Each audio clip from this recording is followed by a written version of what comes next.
बात कश्मीर की, क्योंकि एक बार फिर से कश्मीर में शांति स्थापित करने की कोशिशों और तरीकों को लेकर बीजेपी और कांग्रेस आमने सामने है। मुद्दा है आतंकी यासीन मलिक के खुलासे की, जिसमें उसने बताया कि 2006 में सरकार के कहने पर पाकिस्तान जाकर उसने आतंकी हाफिज सईद से मुलाकात की और दूसरे आतंकियों से भी बात की, जिसके लिए तत्कालीन प्रधानमंत्री स्वर्गीय मनमोहन सिंह जी ने उस वक्त उसको शाबाशी दी। अब जहां बीजेपी से लेकर कांग्रेस पर सवाल उठा रही है, तो वहीं कांग्रेस इसे कर्टसी कॉल बताते हुए बीजेपी से सवाल कर रही है। लेकिन जरा सोचिए, कश्मीर का टेरर फंडिंग का आरोपी अगर 2006 में पाकिस्तान के जिस आतंकी से मुलाकात करता है, वही हाफिज सईद 2008 में मुंबई हमलों का मास्टरमाइंड हो, तो उस मुलाकात पर सवाल नहीं उठेंगे क्या?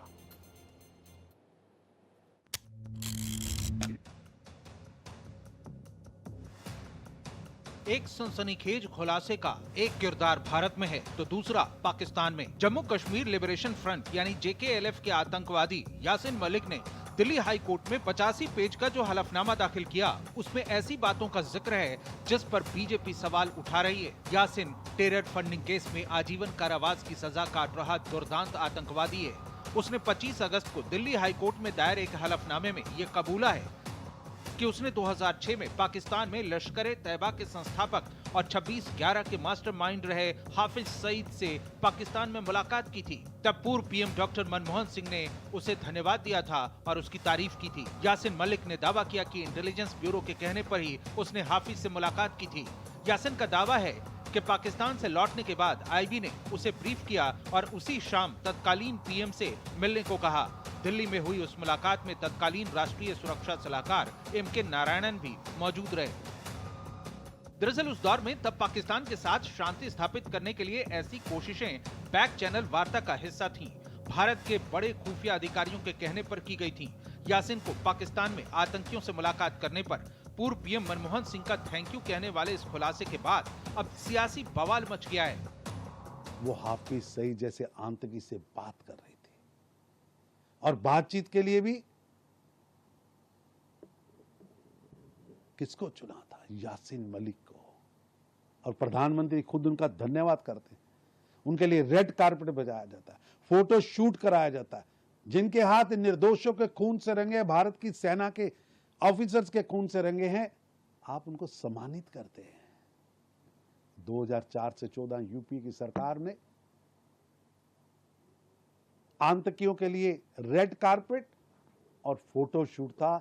नरेंद्र मोदी की सरकार में वो सभी आतंकी जेल में सड़ रहे हैं और अपने जुल्मों की सजा भुगत रहे हैं। सवाल यही है कि यासीन जैसा दुर्दांत आतंकी जब हाफिज सईद जैसे भारत के दुश्मन और मास्टरमाइंड से मिला होगा, तो हिंदुस्तान के खिलाफ इस आतंकी गठजोड़ ने कितनी खतरनाक साजिशें की होंगी। हाफिज सईद 26/11 हमलों का मास्टरमाइंड है और इन 19 वर्षों में वो भारत के खिलाफ लगातार जहर उगलता रहा है, आतंकी वारदातों को अंजाम देता रहा है। तू बड़के मारेगा और तू चाहेगा हम चुप रहे। सुन, अगर तू पानी बंद करेगा, इंशाअल्लाह हम तेरी सांस बंद करेंगे। इन दरियाओं में फिर खून बहेगा।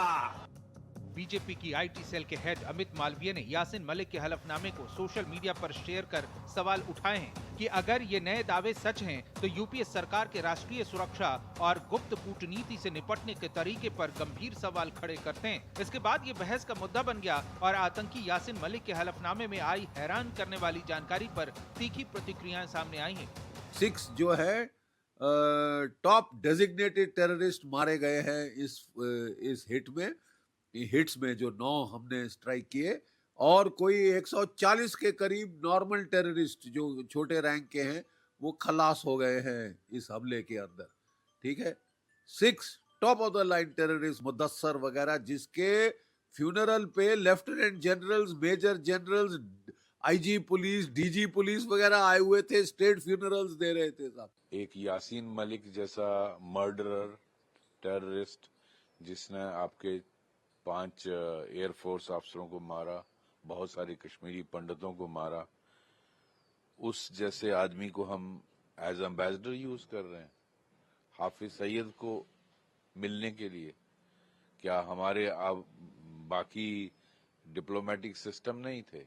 और वो हाफिज सईद जो इंडिया हेटर है, जिसने सैकड़ों लोगों, हजारों लोगों को मारा इंडिया में, और वो इंडिया के क्या क्या उसका बच ले तो पूरा भारत को बर्बाद कर दे, तो उसको मिलने से हमें क्या मिलना है? उसको तो उड़ाना चाहिए ना। यासीन मलिक के साथ ये शेकहैंड किया था, बाद में वो लोग टेररिस्ट के साथ, हफीज वगैरह के साथ वो संपर्क में थे, तो पहले भी आया था, एक एफिडेविट के द्वारा हुआ है। मीन्स इनका अप्रोच क्या था? आज देश में टेररिस्ट एक्टिविटी क्यों कम हुआ है? क्योंकि हमारा अप्रोच बहुत स्पष्ट है। ये नॉनसेंस हम टॉलरेट नहीं करते। अगर वो पाकिस्तान में भी बैठते हैं तो इसका परपेट्रेटर जहां भी बैठे हो, ये जो योजना करके उधर बैठ के इधर से चलाते हैं, इसे अभी नहीं होता है।